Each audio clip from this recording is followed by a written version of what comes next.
Today we've got a very fun project, and that is building a Star Wars style blaster using both modern technology and traditional techniques to see which method comes out on top. It all started when I found this vintage toy at an estate sale. My first impulse, of course, was to repaint it and add things on, but once I found out how valuable it was, I didn't want to damage this collectible, so instead we are just going to recreate it. As much as this design looks like it's from the Star Wars universe, it actually predates Star Wars. It comes from a 1963 toy line called King Zor. The fighting dinosaur.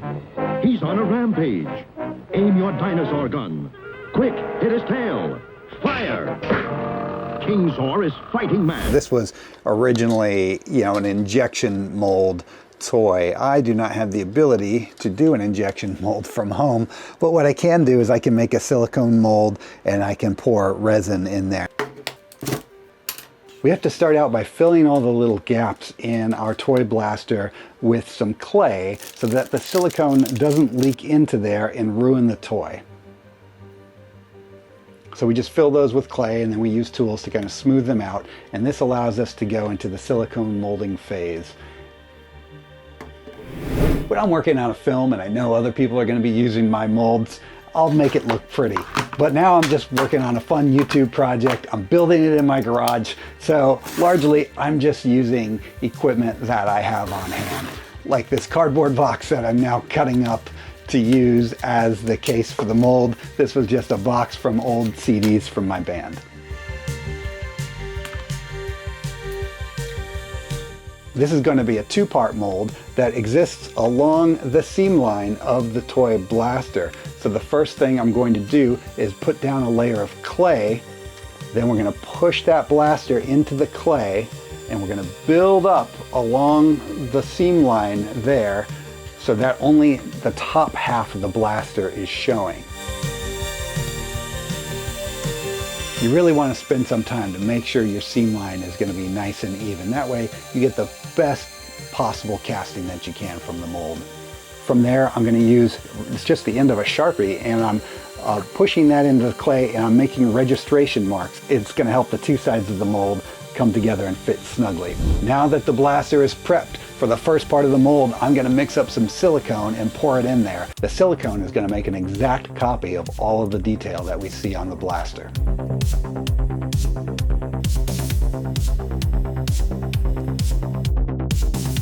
While that first half of the mold is drying, let's start on the other portion of this challenge, and that is to use modern technology to build a blaster, because after all, we want to compare. Is the modern technology better than the old way of making props? Which one is better? You guys are going to decide. But here we go. I'm using a program that actually uses AI technology. It looks at a still photograph and it interprets that into a 3D shape. Now, I have never used this before. I'm using it for the first time in this video because I want to see, is this a viable method to make a blaster? I uploaded a photo and it output several options. I chose the one that I liked the best, the one that I thought would fit my hand in a natural way, the one that was closest to the actual blaster. You can see in the options that none of them are perfect, but they do look pretty cool. So we're going to see if we can work with that. I'm going to save that file from that website and I'm going to open it up in a 3D program called Blender. Blender is a free program. You can do all kinds of cool things in terms of 3D design, but also visual effects. I highly recommend it. It's free to use, so why not give it a shot if you're interested in anything like that. We're finding out once we get the model into Blender that the shapes are not quite straight. It's pretty lumpy, it's uneven, it's asymmetrical. It really is not going to work as a prop. As much as I wanted this shortcut to work because it would save me a ton of time, this technology is not quite there yet. It may get there in the near future, I don't know, but right now you can see that is not a workable model straight out of the AI. It's just too lumpy. It's not going to hold up on camera in a film. It's just not looking cool. But it did present an interesting interpretation of what it thought the blaster would look like in 3D space. And so what I'm going to do is I'm going to, from scratch, model over the top of the AI's interpretation of what that blaster looked like in 3D space. So I'm going to build a clean 3D printable version of what the software thought that the blaster would look like in 3D space. Again, it's not going to be an exact replica of the blaster. It's a replica of the interpretation of what the blaster would look like. But it will still give us something to compare in the physical space. As the build progresses, I just wanted to take a moment and give a special thank you to all of my patrons who are supporting what I do over on Patreon. Their names are going to pop up on the screen here. Thank you so much. It means the world to me. I just launched this Patreon. It's brand new. So the fact that a handful of people already found it and already subscribed before I really put it out into the world just means so much to me. If you are interested in subscribing to my Patreon, you're going to get weekly updates from me where I talk about all of the different creative projects that I'm involved with. You're going to get behind the scenes information that other people don't get. And when I design 3D files like the blaster that we're printing in this video, I'm going to put those print files up and available for download for free for all of my patrons. So if that's your thing, sign up for my Patreon. Either way, just watching these videos, liking them, sharing them with like-minded friends, that just helps out in such a big way. And I'm just so eternally grateful to everyone who takes time out of their day to watch what I do. So thank you very much for watching. Let's get back to the build. Now the first part of the mold is dry. We have to clean out all of the clay from that side, and then we're going to pour a new layer of silicone into the mold so we get two halves of the mold.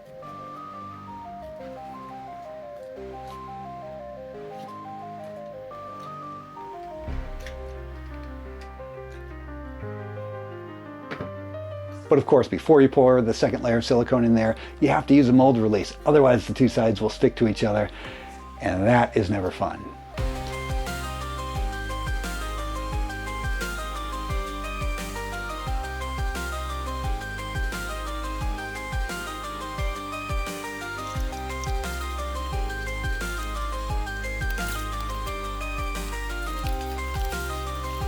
Now is the moment of truth. We're going to find out if our mold looks any good. It's always the part I worry about when I'm taking two sides of a mold apart.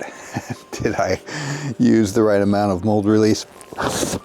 And will it in fact split into two nice parts, or do I have one solid piece of silicone that I will have to dig the blaster out from? Hopefully all worked out all right. So let's open it up and see.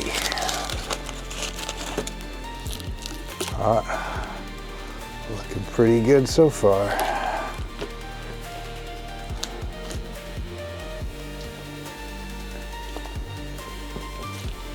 Look at that. Ah ha ha ha ha.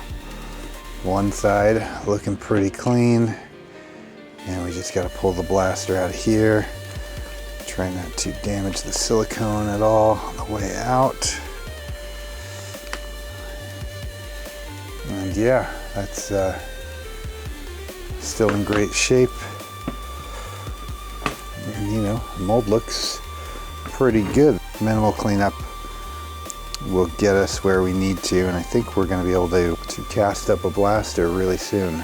First, I'm going to brush in a little baby powder into the mold. This is going to prevent the resin from sticking to the mold, and it will just pop out much easier. It also helps the longevity of your mold, so you don't want to skip that step. As you'll notice, the silicone is extremely flexible, so I'm just doing a quick and dirty cardboard cutout to keep it rigid while we're molding it with plastic. If this were a mold that I was using for a movie or a TV project where other people were going to have to use it to cast this blaster, I would cut it out of wood. I would make it way more sturdy, but this is just a project for me for fun that I'm doing in my garage, so cardboard works just fine.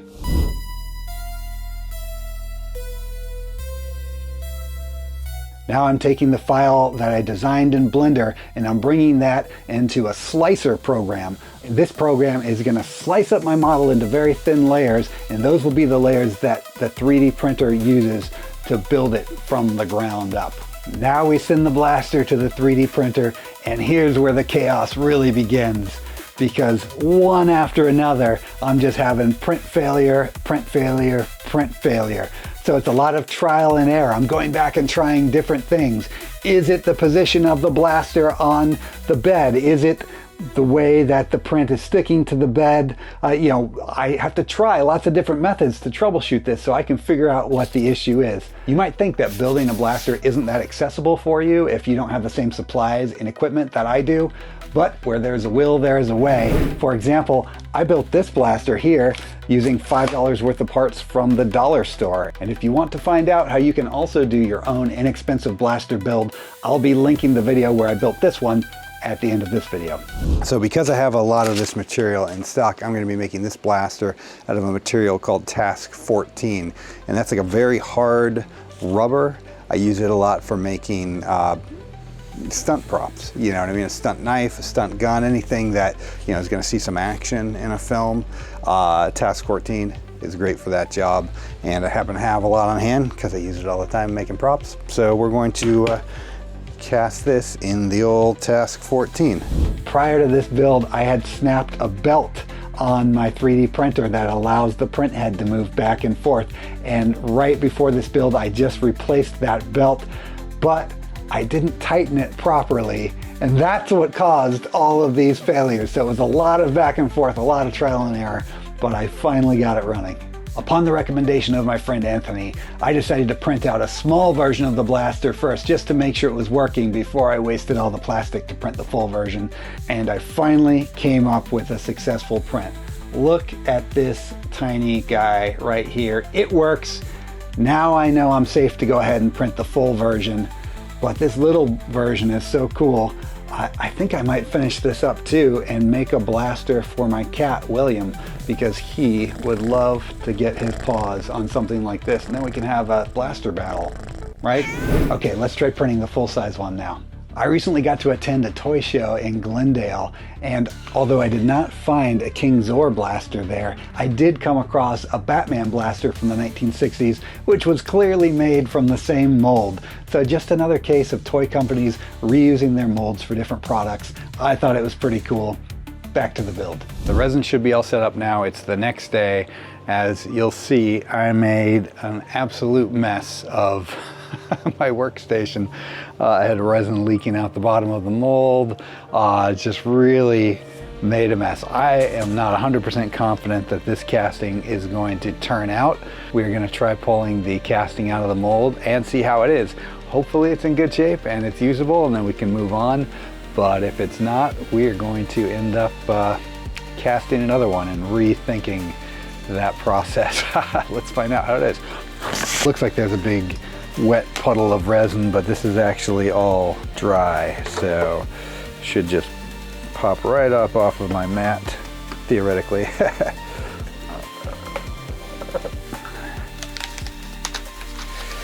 So my main concern here is that because we lost so much resin out of the bottom of the mold, I don't know if how solid the casting is going to be. And I want to be very careful because I don't want to damage this mold. Look at that. Well, that half is looking pretty good. And yeah, it's actually feeling pretty nice too. Let's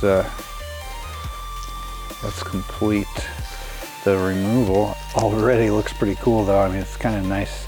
It's kind of cool to see this blaster in black instead of just the bright green that I'm used to seeing it in. Okay, all right, we got some extra plastic on there we're gonna have to cut off, but yeah, man, that actually worked out. I mean, all of this flashing, of course, has to be cut off and cleaned up, but that is super clean. I mean, look at the detail on that. The mold, in spite of the large mess I made, yeah, it turned out fantastic, and we can finish this up with just a little bit of elbow grease. Now, I mentioned earlier this was the Task 14 that I used, and this is a resin that I'll typically use for making stunt weapons for movies. And you can see right here, see it's got a little bit of a flex to it. So it is a really solid piece, but it does have flex. So if you gave this to an actor and they dropped it on cement, it is not going to break at all. Even just seeing how it looks black, I think it's going to look super cool.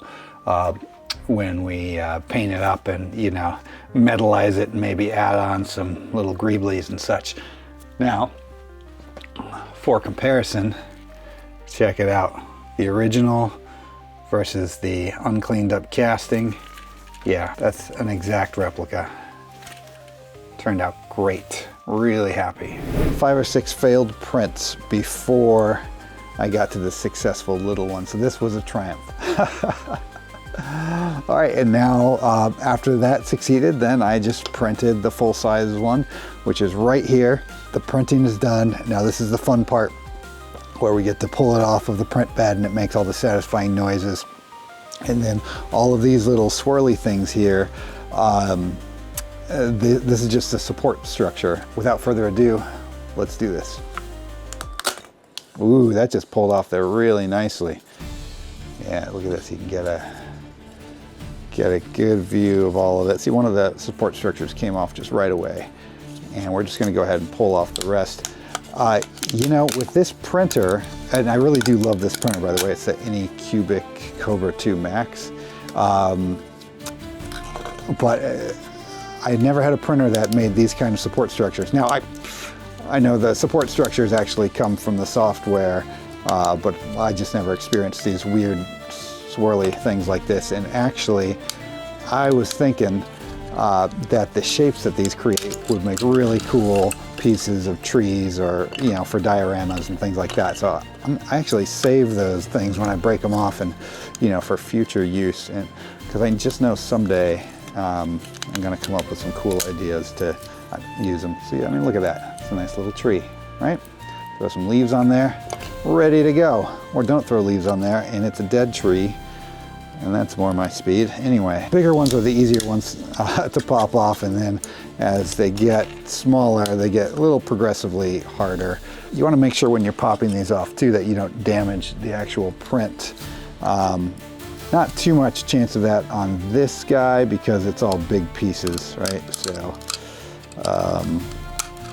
but I gotta get these structures off so we can see how good or bad our print actually turned out. I think it's going to be pretty good, but I also think that there is going to be some additional cleanup work.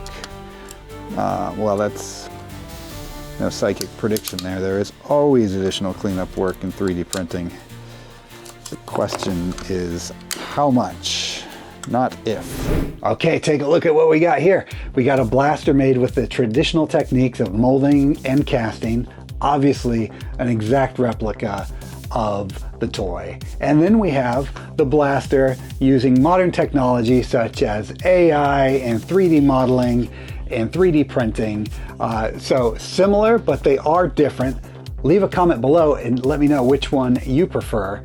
Of course, the next step, we've got to paint these guys and add some greeblies. As we go forward, I'm no longer concerned with having them match each other. This was the man versus machine part of the build. Now we can have fun with it and make them both their own individual thing, as well as make the mini blaster for William, my cat. He's gonna love that. We're gonna come back for part 2 where we do the finishing on all of these. Thank you so much for watching. Please be sure to check out part 2 or any of my other videos where I build all sorts of crazy stuff. See you next time.